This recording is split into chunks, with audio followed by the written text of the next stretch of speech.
지금부터 여러분께서는 사랑침례교회 정동수 목사님께서 하나님의 보존된 말씀인 킹 제임스 성경으로 이사야서 전체를 강해하는 것을 들으시겠습니다. 우리 주 예수님의 은혜와 화평이 충만히 넘치기를 간구합니다. 시간에 이어서 이번 시간에는 이사야서 1장을 여러분에게 잠시 설명하도록 하겠습니다. 공지한 대로 이사야서 이후에 나오는 하나님의 말씀들, 특별히 이스라엘 백성과 그 다음에 유다 백성, 이들 향해서 하나님이 주시는 그 말씀에는 바빌론 포로 생활, 그 다음에 그 이후에 예수님 재림하실 때 그러한 그 상황이 이렇게 두 개가 혼재가 되어 있고 또 그 당시 백성들에게 주시는 하나님의 말씀이 있기 때문에 이 말씀들을 잘 구분하지 않으면은 그러면 하나님 말씀 이해하기가 좀 어렵습니다. 그래서 이사야서 이후에 나오는 그러한 그 대언서들을 가능한 한 좀 한 장씩 설명하는 그런 시간을 갖겠다고 여러분에게 말씀드렸습니다. 이사야서는 총 66장으로 되어 있고 1장에서 이제 39장에는 유다 백성에 대한 하나님의 심판의 메시지가 담겨 있고 그 다음에 40에서 이제 66장까지는 하나님의 백성 이스라엘에 대한 하나님의 위로의 말씀이 이제 들어 있습니다.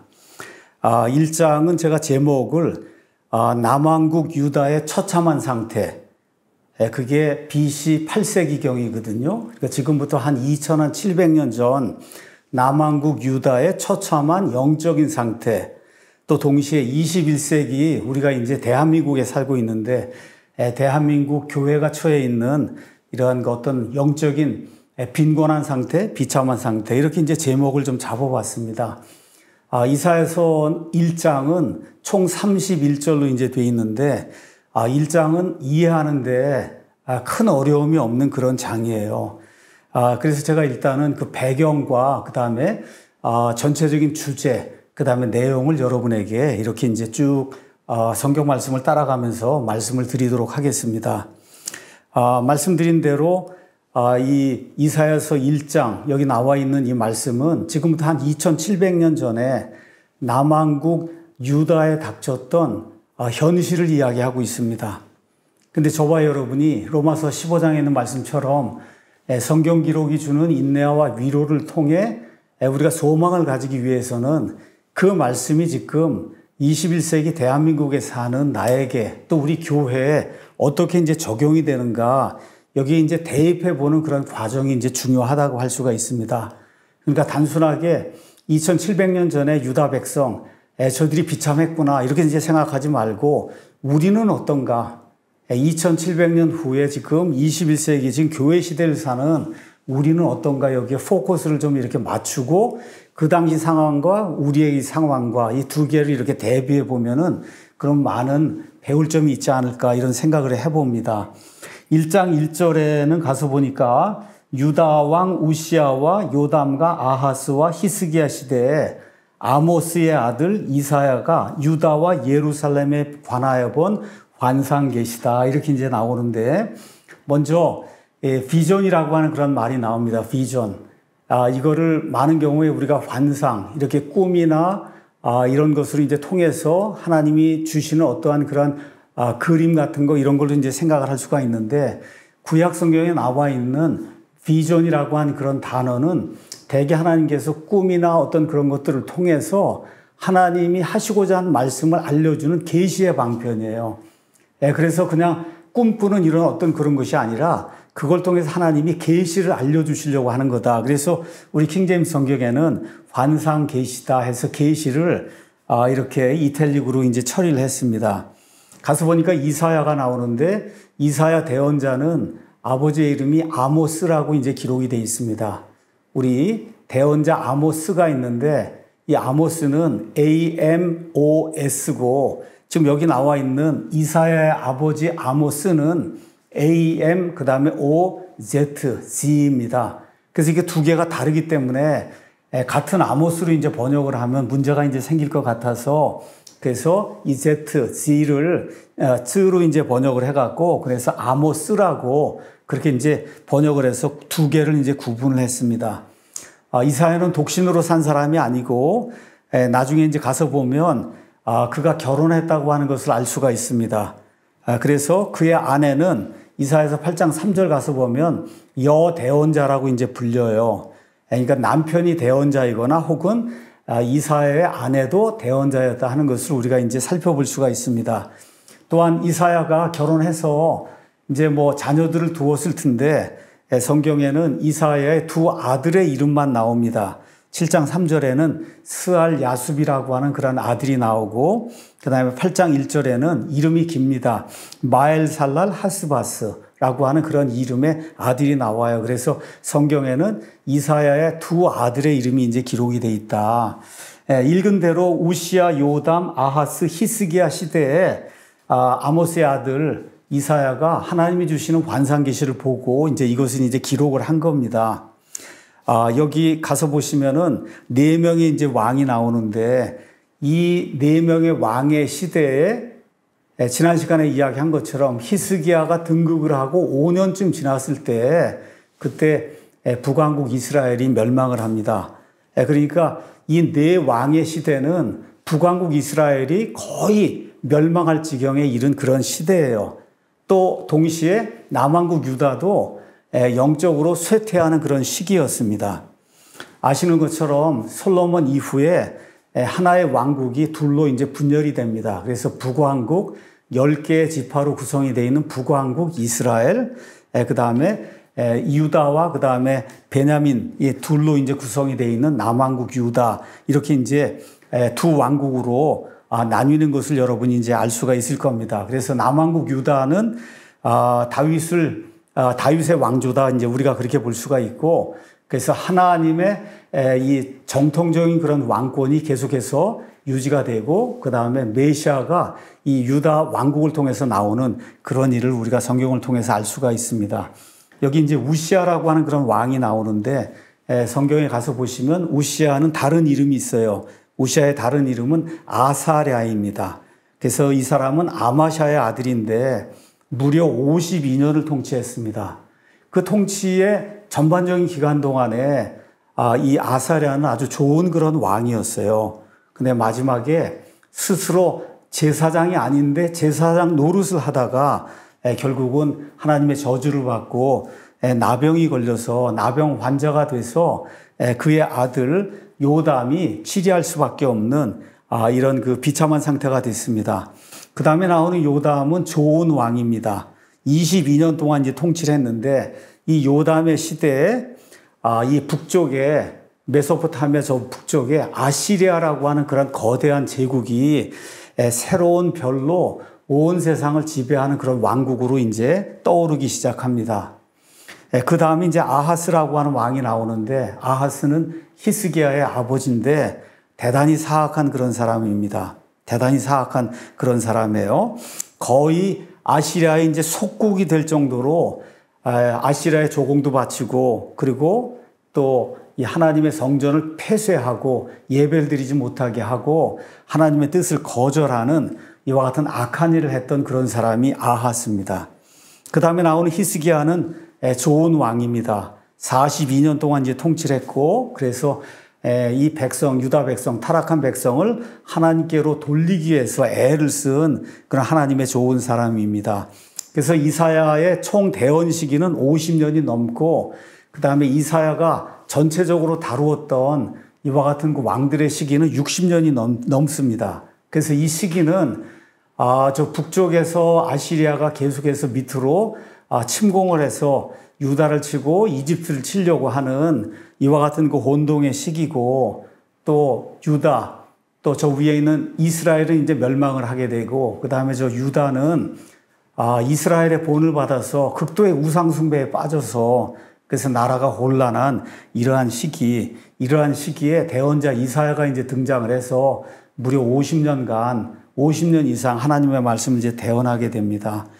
그런데 내부의 적도 있고 이제 외부의 적도 있는데 정말 유다 백성의 가장 큰 적은 어디에 있었냐?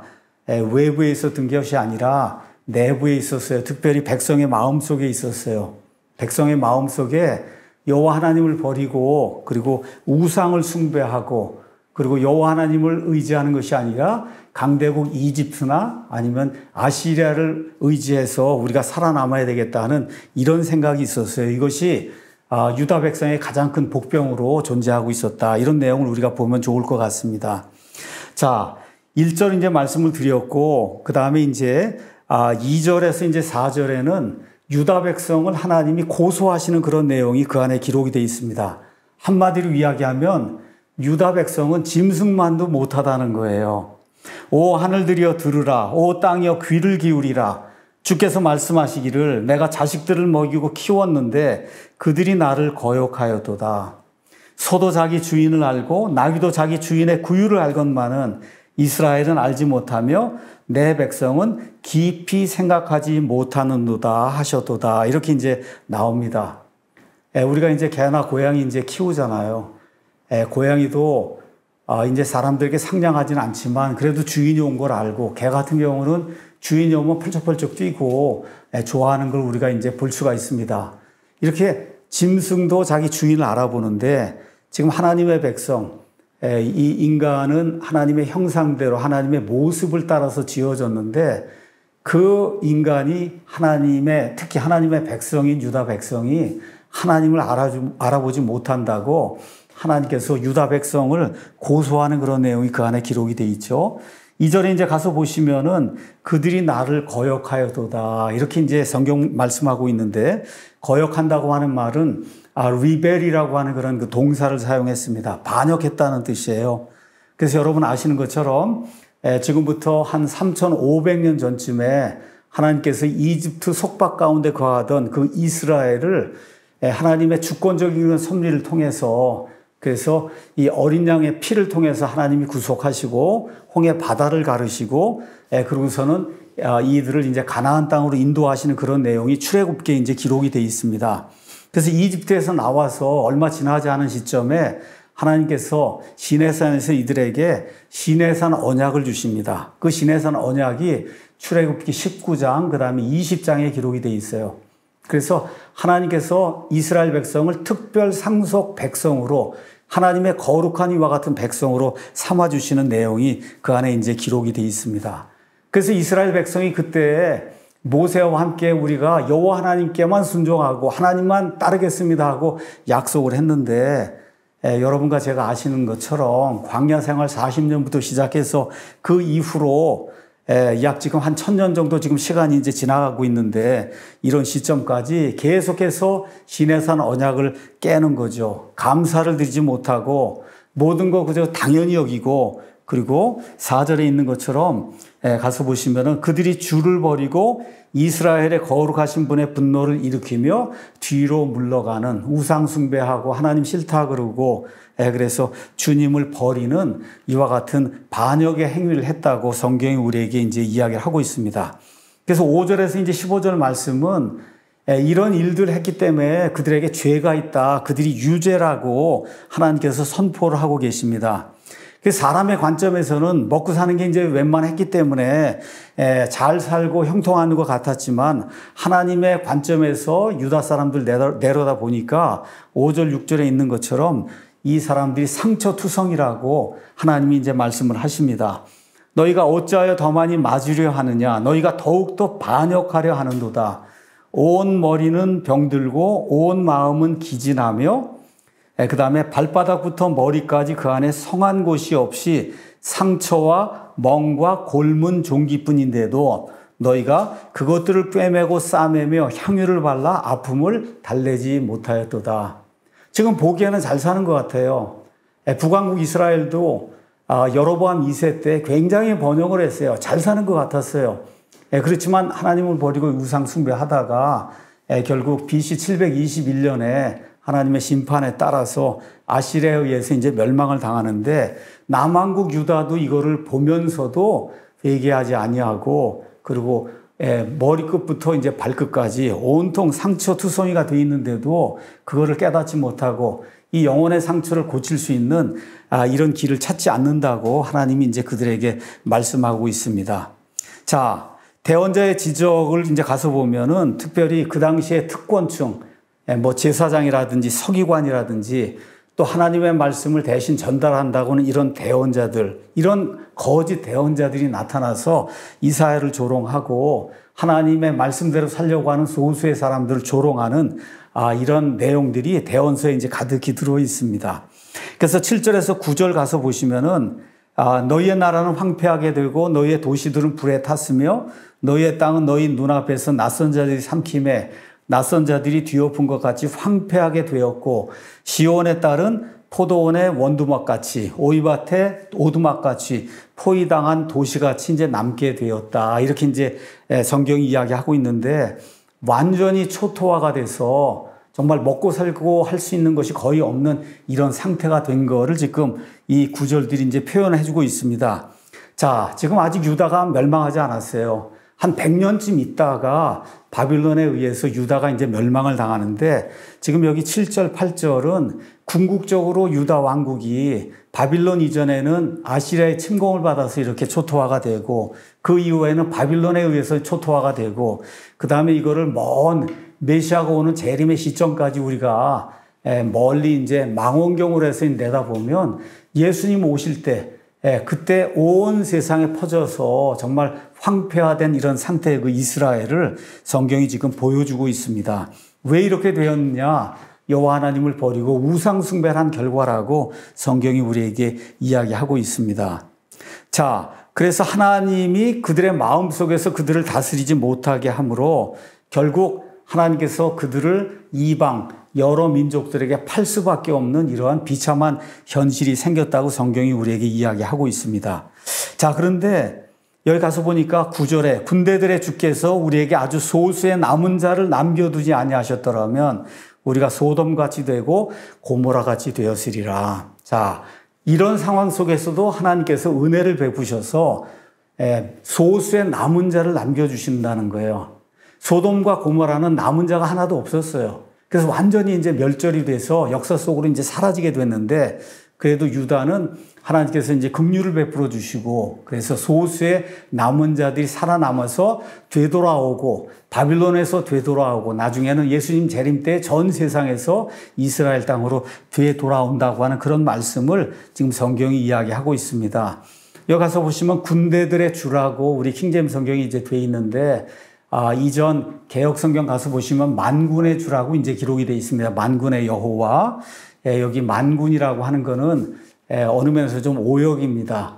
성경 가서 보시면 Lord of the Hosts에서 군대들, 하늘에 있는 군대들, 땅에 있는 군대들, 바다에 있는 군대들, 땅속에 있는 군대들, 심지어 천사들, 사람들, 곤충들, 이런 별들, 이런 모든 것까지도 다 하나님이 만드신 하나님의 군대라고 창세기 2장 1절이 이제 이야기를 하고 있습니다. 그래서 군대들 주님께서 이렇게 이제 선포를 하시는 거죠. 그렇게 하시면서 소수의 남은 자를 유다 땅에 남겨두신다. 근데 유다 백성이 제일 싫어하는 이와 같은 그 도시가 소돔과 고모라예요. 저와 여러분이 아들을 낳으면은 이름을 이제 지을 텐데 이름 지을 때 가롯 유다라고 지을 사람 아마 아무도 없을 거예요. 유다는 그래도 괜찮지만 그 앞에 가롯까지 붙여갖고 이름을 지으면은 그럼 그 아이가 얼마나 수치를 당하겠습니까? 그러니까 이스라엘 백성에게 이렇게 호칭을 붙여줄 때 제일 듣기 싫어하는 그와 같은 호칭 중에 하나가 뭐냐? 소돔과 고모라인데 지금 여기 유다가 소돔과 고모라 같이 됐다. 지금 성경이 그렇게 이야기를 하고 있습니다. 가서 보니 여기 소수의 남은 자를 하나님께서 유다와 이스라엘에 남겨주신다 해서 렘넌트라고 하는 그런 그 단어가 이제 등장을 합니다.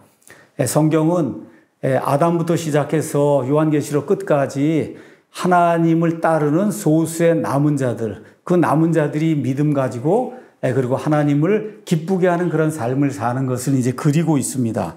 그래서 렘넌트 사상은 구약 성경 전체를 흐르고 또 저와 여러분이 신약 성경 가서 보시면 로마서에도 이와 같은 그 사상이 이제 나옵니다. 그래서 이사야서 6장 13절, 10장 20에서 22절, 그 다음에 11장 11에서 13절, 그 다음에 예레미야 6장 9절, 23장 3절, 31장 7절, 또 미가서 가서 보시면 2장 12절, 스갈에서 8장 12절 이런데 남은 자에 대해서 언급하시는 그런 말씀이 그 안에 기록이 되어 있습니다. 제가 여러분에게 말씀드린 대로 이 노트를 다 따라서 적으려고 하지 마시고 노트는 올려드릴 거예요. 그러니까 그 노트를 보시고 나중에 다시 정리를 하시면 됩니다. 자, 우리가 로마서를 이제 가서 보시면 로마서 이제 9장에 사도 바울이 이스라엘에 대해서 이야기하는 그런 말씀이 그 안에 기록이 되어 있습니다. 그래서 9장 27절에 가서 보면 이사야도 이스라엘에 관하여 외쳐 이르되 비록 이스라엘 자손의 수가 바다의 모래 같을지라도 남은 자만 구원을 받는다. 그러니까 이스라엘 모든 백성이 구원받는 것이 아니라 이스라엘 백성 가운데 소수의 남은 자 아브라함의 믿음을 따라서 믿음으로 은혜로 하나님을 구하는 그런 사람들만 구원을 받는다고 지금 성경이 우리에게 이야기하고 있는 겁니다. 여기 말고도 11장 5절에도 똑같은 말씀이 이렇게 기록이 되어 있어요. 그런즉 이와 같이 현 시대에도 은혜의 선택에 따라 남은 자가 있다. 물론 여기 9장, 10장, 11장은 사도 바울이 자기의 동족 이스라엘에 대해서 이야기하는 거예요. 이거 이야기하면서 이스라엘 가운데 지금 사도 바울 당시에 믿지 않는 유대인들이 다수지만 소수의 이런 믿는 자들이 있고 맨 마지막 예수님 재림할 때 소수의 믿는 자들이 온 세상에서 이제 함께 모여든다고 하는 그런 걸 이야기하면서 이사야가 언급했던 이 남은 자를 지금 사도 바울이 언급을 하고 있는 것을 우리가 이제 볼 수가 있습니다. 자, 그런데 이렇게 어려운 상태에 빠져 있는데도 유다 백성이 본인들의 상태가 어떤지를 전혀 알지 못하고 있어요. 본인들의 상태가 어떤지를 전혀 깨닫지 못하고 있어요. 그래서 종교적인 이런 열심에 빠져서 종교적인 행위에 굉장히 큰 열심을 내는 그런 모습이 10절에서 이제 15절에 이제 기록이 되어 있습니다. 참 이런 말씀을 이제 보면 저와 여러분이 예배 드릴 때 그 태도가 어떠해야 될 것인가. 정말 주일에 예배 참석하는 것으로 다 끝이 되면 안 되겠구나 하는 생각을 우리가 이제 해야 되는 겁니다. 자, 그래서 여기 가서 보니까 이렇게 이제 기록이 되어 있어요. 10절에서 15절. 너희 소돔의 치리자들아, 주의 말씀을 들으라. 너희 고모라의 백성들아, 우리 하나님의 법에 귀를 기울일지어다. 왕을 비롯해서 백성을 다스리는 치리자들은 소돔의 치리자들이다. 성경이 지금 그렇게 이야기하고 있고, 이 치리자들의 지배를 받는 백성은 고모라의 백성이다. 말 그대로 멸망받을 이와 같은 사람들이라고 성경이 이야기하고 있는 거예요. 11절 가서 보니까 주께서 말씀하시느니라. 너의 수많은 희생물이 내게 무슨 소용이 있느냐. 나는 순양의 번제 헌물과 살진 짐승의 기름으로 배가 부르며 수소나 어린 양이나 순염소의 피를 기뻐하지 아니한다. 너희가 내 앞에 나타나러 올 때 누가 이것을 너희 손에서 요구하였느냐. 많은 사람들이 그냥 주일 성수하고 11조하고 헌금 바치고 내가 해야 될, 교회에서 해야 될 어떤 의무 이런 것만 다 하면 하나님께서 나를 받아주시겠지. 천국으로 이제 넣어주시겠지. 이렇게 이제 착각을 하는데 지금 여기 이사야서에서 하나님이 말씀하시는 하나님의 심정에 저와 여러분이 귀를 좀 기울여야 됩니다. 가서 보니까 수많은 헌물을 드리고 하나님께 나와서 예배를 드리고 또 절기가 되면은 하나님께 짐승을 잡아 죽이고 이렇게 이제 하는데 하나님이 진정으로 원하는 것은 물론 때에 따라서 하나님이 명하신 그와 같은 그 짐승도 바치고 예배도 드리고 그래야 되는데 진짜 하나님이 원하시는 게 뭐냐? 하나님은 순종하는 걸 원하신다. 순종하는 걸 원하신다. 그 내용이 여러분 사무엘기상 15장 22절. 또 어떤 걸 원하시느냐? 우리 마음이 상한 것, 우리의 죄 때문에, 우리의 허물 때문에 열심히 노력하고 바르고 살려고 해도 우리 가운데 죄가 있는 것 때문에 마음이 눌리고 그래서 하나님 앞에 나와서 정말 상한 심령으로 나와서 회개하고 하나님께 우리의 모습을 보여드리고 용서해달라고 이렇게 간구하는 거, 이런 거를 시편 51편 7절에서는 상한 영이라고 이야기했어요. 하나님은 이런 걸 지금 원하시고 또 미가서 6장 6절에서 이제 8절 가서 보시면 하나님의 뜻대로 경건하게 사는 것, 믿는다고 주일에 가서 하는데 나머지 일주일 동안 세상 나가서 사는 이 생활은 완전히 세상 사람하고 다른 것이 없는, 경건함이 전혀 없는, 하나님을 따르는 것이 전혀 없는 이런 삶을 사는 거, 이런 걸 하나님이 미워하신다는 거예요. 그러니까 하나님이 진정으로 원하는 것은 하나님의 말씀을 읽고 그 다음에 그 말씀들을 깨닫고 그 말씀에 순종하는 거, 또 하나님 앞에 나올 때 우리의 자만이나 교만 이런 거 다 버리고 상한 마음을 가지고 용서해 주십시오 하는 그런 마음으로 나오는 거, 그 다음에 우리의 삶을 살 때, 특별히 사회에 나가서 삶을 살 때 경건하게 하나님의 뜻대로 사는 거, 이런 것들을 이제 원하는데 이스라엘 백성, 유다 백성은 그런 것들은 다 옆으로 치우고 겉으로 보이는 이 외적으로 보이는 종교 행위, 짐승을 잡아 바치는 거, 그 다음에 뭐 이렇게 기름을 갖다 바치는 거, 예배에 빠지지 않는 거, 제사장이 하라면 그거에 따라서 행하는 이런 거, 외적인 것에만 이제 신경을 쓰고 이제 살았다는 거죠. 그 결과 13절 가서 보시면은 이 모든 종교 행위가 결국은 불법이 되었다. 다시는 헛된 봉헌물을 가져오지 말라. 분향은 내게 가증한 것이요 월삭과 안식일과 집회로 모이는 것을 내가 견딜 수 없나니 곧 엄숙한 모임 그 자체가 불법이다. 열심히 예배를 드리는데 하나님께서 이건 불법이라는 거예요. 내가 전혀 받을 수 없는 거다. 그렇게 이제 이야기하고 있는 겁니다. 그 14절에는 하나님이 모든 것 때문에 너무 피곤하고 지쳤다고 하나님의 심정을 지금 표현하고 있습니다. 내 혼 여기 나오는 하나님의 혼 얘기할 때 하나님 자신이라고 우리가 이제 보시면 됩니다. 하나님 자신이 너희의 월삭과 정해진 명절들을 미워하나니 그것들이 내게는 괴로움이니라. 그것들을 감당하기에 내가 지쳤느니라. 많이 가지고 와서 피도 쏟아 붓고 그 다음에 기름도 바치고 뭐 짐승도 잡아 죽이고 뭐 예배를 드린다 그러고 또 이렇게 여러 가지 채소도 가져오고 식물도 가져오고 다 하는데 이런 것을 내가 원하는 것이 아니다. 정말로 원하는 것은 상한 심령, 하나님의 뜻대로 사는 것, 하나님 말씀에 순종하는 건데 이거를 유다 백성이 등한히 하고 그리고 하나님이 이 지칠 정도로 피곤해할 정도로 가져오지 말라고 하는 이런 것들만 계속해서 가져오는 어떤 외적인 예배에만 신경을 쓰는 그런 모습이 성경에 이제 기록이 돼 있고 15절 가서 보면 하나님 도와달라고 이렇게 하나님께 이제 손을 들고 이제 기도하는데 그 도와달라고 기도하는 손에 무죄한 피가 있다는 거예요. 그러니까 하나님은 공의의 하나님이기 때문에 공의롭게 이 땅에 살면서도 판단하고 공의를 베풀며 이렇게 살기를 원하는데 무죄한 사람의 피를 흘리고는 그리고 그 두 손을 들고 그리고 하나님께 나를 도와달라고 이렇게 기도하는 이런 아이러니를 하나님이 위에서 다 내려다보고 계신다고 성경이 이야기하고 있는 거죠.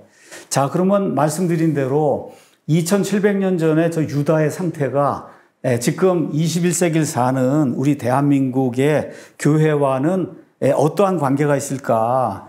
이런 말씀을 읽고 들으면서 남의 이야기로 들으면 안 된다. 무엇이든지 전에 기록된 것은 우리의 배움을 위해 기록이 돼 있다. 성경이 이제 그렇게 이야기를 하고 있습니다. 그래서 배우려고 하면 이 기록된 말씀이 나의 배움을 위해서 이제 기록이 되었으니까 이 말씀이 왜 기록이 되었는가 이런 걸 좀 살펴보면 좋을 것 같습니다. 지금부터 한 30년 전에 미국에 아주 유명한 설교자가 있었습니다. 그분의 이름은 위얼스비라고 하는 그런 목사님이에요. 아주 유명한 그런 그 설교자인데 위얼스비 목사님이 바나 리서치라고 하는 데서 연구해서 미국 사람들의 그 종교 형태, 종교 행태 이런 것들을 이제 분석을 했는데 이 연구 결과를 이렇게 이제 인용을 하셨어요. 미국 사람들의 93% 가정이 집에 성경을 가지고 있고 60%가 기독교 신앙을 가지고 있다고 스스로 고백을 합니다. 나는 기독교인이다. 그렇게 이제 고백을 한다는 거예요. 근데 대개는 많은 경우 부활절에 한 번 가고 1년에 성탄절에 한 번 가고 뭐 추수절, 감사절에 이제 한 번 가고 하는데 그럼에도 불구하고 나는 기독교 신앙을 가지고 있다. 이렇게 고백하는 사람이 미국 사람들이 60%다. 그리고 인구 550명당 교회가 하나씩 있다. 그 정도로 교회가 많이 있다는 거예요. 근데 이상하게도 미국의 영적인 상태는 계속해서 나빠진다. 이제 위얼스 목사님이 그렇게 이제 진단하고 있는 거죠. 어느 면에서 지금까지 인류 역사 속에서 기독교 국가라고 할 수 있는 유일한 국가는 미국밖에 없어요. 이렇게 기독교 국가로 시작한 나라가 지금 동성 결혼을 이제 오바마 시대에 합법화를 했고 극도의 인본주의가 지금 전국에 이제 퍼져 있고, 또 요 근래에는 엔타이세미티즘, 이렇게 해서 이스라엘을 반대하는 이와 같은 그 대학생들의 집회가 극렬하게 지금 열리고 있는 걸 우리가 이제 보고 있습니다.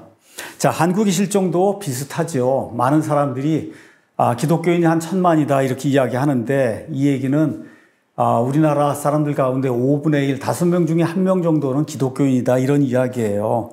자, 그런데 이렇게 기독교인이 많은데 사회가 변화하지 않고 오히려 좌경화되고 있고, 심지어 목사라고 하는 사람들, 신학교 교수라고 하는 사람들이 사회주의, 공산주의, 동성애 낙태까지 찬성을 하고, 정말 안타까운 그런 일들이 이 땅에 이제 발생을 하고 있는 거를 저와 여러분이 보고 있습니다. 정말 10년 전에는 상상도 못했던 그런 일, 내가 동성애자다 이런 거 부끄러워서 얼굴을 들지 못했는데, 이제는 그냥 나와서 이렇게 커밍아웃해서 밝히는 게 자랑거리가 되는 이런 시대가 이제 되고 말았어요. 우리나라에는 특별히 이단, 사이비가 굉장히 많습니다. 이런 미국이나 이런 데서는 있을 수 없는 그런 종류의 이단 사이비가 곳곳에 많아요. 어떤 사람의 통계에 따르면 약 100만 명 정도가 이단 사이비 사상에 빠져 있다. 뭐 동방의 독수리다. 그렇게 이야기하고, 뭐 여기 과천에 있는 저 땅이 신천지라고, 새하늘과 새 땅이라고 이야기하는 사람들도 있고, 정말 가지가지 이런 그 이단 사이비가 한국 땅에, 이 교회 안에 지금 존재하고 있습니다. 자, 그래서 한국을 비롯해서 미국, 이런 그 현대교회의 특징이 있습니다. 이 특징은 뭐냐? 이 하나님의 말씀을 절대화하지 않아요. 하나님 말씀이 절대적인 게 아니다. 하나님 말씀이 상대적인 거라는 거예요. 그래서 포스트 마더니즘의 그 영향을 받아서 사람을 즐겁게 하고, 그래서 하나님이 주신 그대로 받아들이려고 하는 그런 사람이 많지가 않습니다. 디모데전서 3장 가서 보시면 목사와 그 다음에 집사의 이런 그 직무를 이제 이야기하면서, 목사는 한 사람의 한 아내의 남편이 돼야 된다. 집사도 한 아내의 남편이 돼야 된다. 성경이 이렇게 명백하게 기록을 하고 있는데도 불구하고 여자 목사, 여자 집사, 여자 권사, 여자 장로, 이런 것들을 이렇게 생산해내는 거죠. 지금 미국의 침례교회 같은 경우는 여자 목사 이런 거 없습니다. 왜 없냐? 성경이 안 된다고 이야기하기 때문에, 한 아내의 남편이라고 성경이 정확히 규정을 했기 때문에 그 말씀대로 우리가 지켜야 된다. 그래서 성경대로 믿으려고 하는 그런 추세가 그래도 이제 미국에는 유지가 되고 있는데, 이 대한민국에는 그런 일들이 계속해서 이제 파괴가 되고 있습니다. 이 모든 것에도 불구하고 하나님께서 회개하고 돌아올 기회를 주시는 내용이 16절에서 이제 31절에 기록이 되어 있습니다. 문제를 지적하고 해결책을 주시는 거죠. 그래서 16에서 17절에는 행위를 올바르게 해라. 믿음을 가졌으면 그 믿음에 합당한 그런 행위를 하라고 이야기하면서 18절에 유명한 말씀이 나옵니다. 주께서 말씀하시느니라. 이제 오라. 우리가 함께 변론하자. 너희 죄들이 주홍 같을지라도 눈같이 희게 될 것이요 진홍같이 붉을지라도 양털같이 되리라. 여기 변론하자고 하는 것은 법정에서 옳고 그름을 따져보자는 거예요. 그래서 궁극적으로 하나님이 이렇게 경고를 하시는 그 목적은 뭐냐? 심판이 아니라 용서를 해 주시려고 이런 말씀을 주시는 거다. 이렇게 18절이 기록을 하고 있습니다. 그래서 용서의 조건은 뭐냐? 18절, 20절 여러분이 가서 보시면 순종하느냐, 거부하느냐, 이것이 용서의 조건이라고 하나님이 말씀하고 있습니다. 그러니까 순종하면 하나님이 용서하실 것이고, 계속해서 거부하면 그럼 아시리아의 침공을 받고 바빌론의 침공을 받고 나중에는 온 세상으로 흩어져 가는 이와 같은 하나님의 심판을 받을 것이라고 성경이 우리에게 이야기하고 있습니다. 자, 그 다음에 유다 백성의 또 다른 죄 명단이 계속해서 나옵니다. 21절에는 살인이 나오고, 23절에는 강도질하고 뇌물수수하고 약자들 무시하는 게 나오고, 29절에는 우상숭배가 나오고, 이래서 이런 모든 죄악들을 이제 계속해서 지음으로 말미암아 21절 그 다음에 22절 가서 보면 하나님 보시기에 유다 백성은 창녀가 되고 그 다음에 찌꺼기가 되었다고 성경이 우리에게 경고해 주고 있습니다. 이것에 따른 하나님의 심판이 24절에서 26절에 이제 나오고, 그 결과 죄인들이 멸망하는 것이 28절에 나오고, 그래서 유다 백성이 하나님의 리뎀션, 구속을 받기 위해서는 이 모든 죄악들을 하나님이 원하시는 것, 순종하는 것, 그 다음에 경건하게 사는 것, 이런 모든 것들을 행하면서 행위를 올바르게 해야 그래야 유다 백성이 구속받을 수 있다고 하나님께서 말씀해 주신 내용이 25절에서 27절에 나옵니다. 오늘 이사야서 1장 말씀을 이제 같이 살펴봤습니다. 중요한 구절 2절에서 4절. 사람이 짐승만도 못하면 안 된다. 예수님 믿는다고 하는 거는 우리를 만드신 주인이 있다는 걸 알아보고 그 주인을 신뢰하는 겁니다. 자, 그 다음에 18절 말씀. 하나님께서 우리를 어떨 때 징계하시고 어떨 땐 경고의 말씀을 주시는데 그 목적은 뭐냐? 용서해 주시려고 하는 거다. 이런 거 이제 기억을 하면서 이사야서에 비춰진 지금부터 2700년 전의 그 유다의 상태와 지금 저와 여러분의 상태, 우리 한국교회 상태를 이렇게 대비해 보면서 하나님이 진정으로 원하시는 것이 무엇인가 한번 생각해 보는 귀한 시간을 가지면 좋을 것 같습니다.